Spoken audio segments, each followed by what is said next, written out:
बिस्मिल्लाहिर्रहमानिर्रहीम अल्हम्दुलिल्लाहि रब्बिल आलमीन।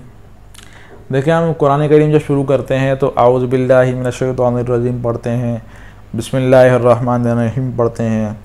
तो आऊज़ु बिल्लाह पढ़ना कहाँ से साबित है? तो आऊज़ु बिल्लाहि मिनश्शैतानिर रजीम पढ़ने का हुक्म जो है वो हमें कुरान करीम के अंदर ख़ुद दिया गया। कुरान करीम के अंदर आयत है फ़इज़ा क़रअतल कुरआन फ़स्तइज़ बिल्लाहि मिनश्शैतानिर रजीम।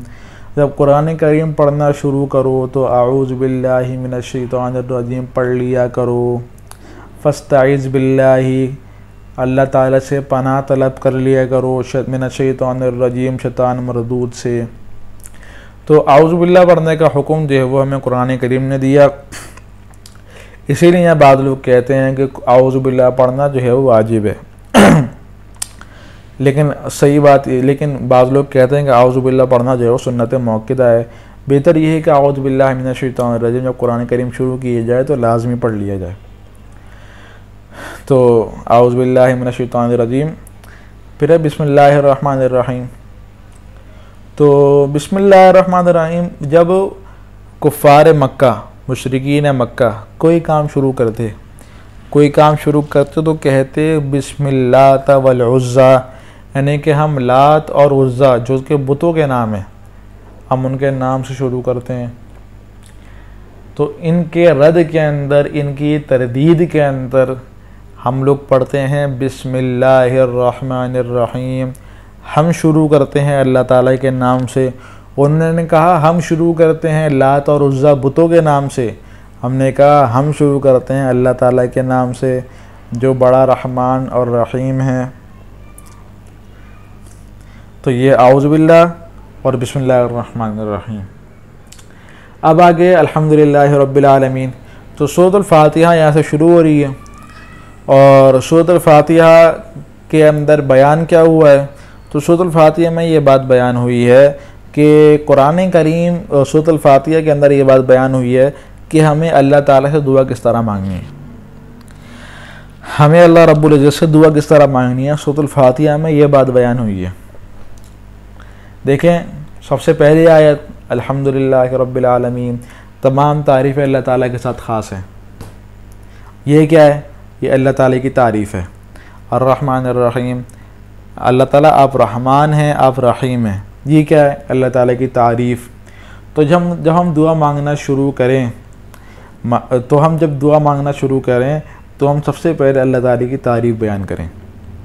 हमें अल्लाह ताला की तारीफ़ बयान करनी है। मालिक यौमिद्दीन, ये अल्लाह ताला आप क़यामत के दिन के मालिक हैं। हम तारीफ़ बयान करें अल्लाह ताला की, ये तारीफ़ बयान हो रही है अल्लाह ताला की।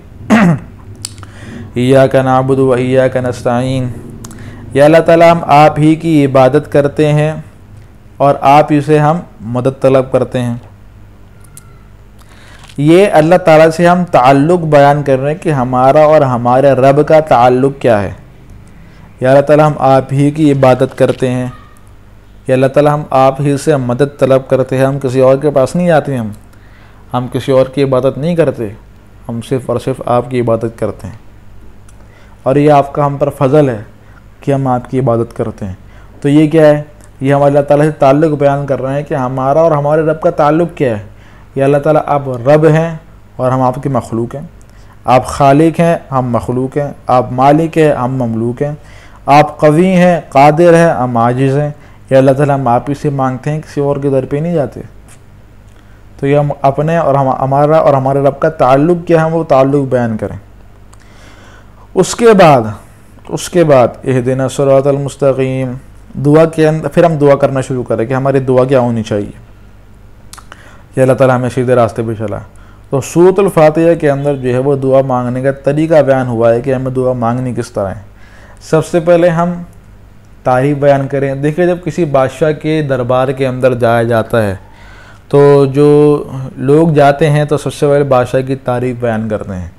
बादशाह, आप तो इतने बड़े फातेह हैं वगैरह वगैरह तारीफ़ें के पुल बांधते हैं। और उसके बाद अपना ताल्लुक़ बयान होता है या बादशाह के सामने कि हम तो, हमारे बाप दादा आपके खादिम थे, हम आपके खादिम हैं, हमारी नस्ल आपकी खादिम है। ये ताल्लुक़ बयान होता है बादशाह का हमारा। फिर बादशाह से इल्तिजा होती है, बादशाह से बात होती है, बादशाह के कि हमें ये चीज़ चाहिए, हमें ये चीज़ चाहिए। तो बादशाह दे देता है। इसी तरह जब अहकमुल हाकिमीन मालिकुल मुल्क के बारगाह के अंदर जब हम दुआ मांगे तो सबसे पहले अल्लाह ताला की तारीफ़ बयान करें, फिर अल्लाह ताला किस और हमारा ताल्लुक़ क्या है वो बयान करें, फिर हम दुआ मांगना शुरू करें तो इंशाअल्लाह दुआ ज़रूर कबूल होगी। तो सूरह फातिहा के अंदर जो है वो ये दुआ मांगने का तरीका बयान हुआ है। तो पहली आयत अल्हम्दुलिल्लाहि रब्बिल आलमीन,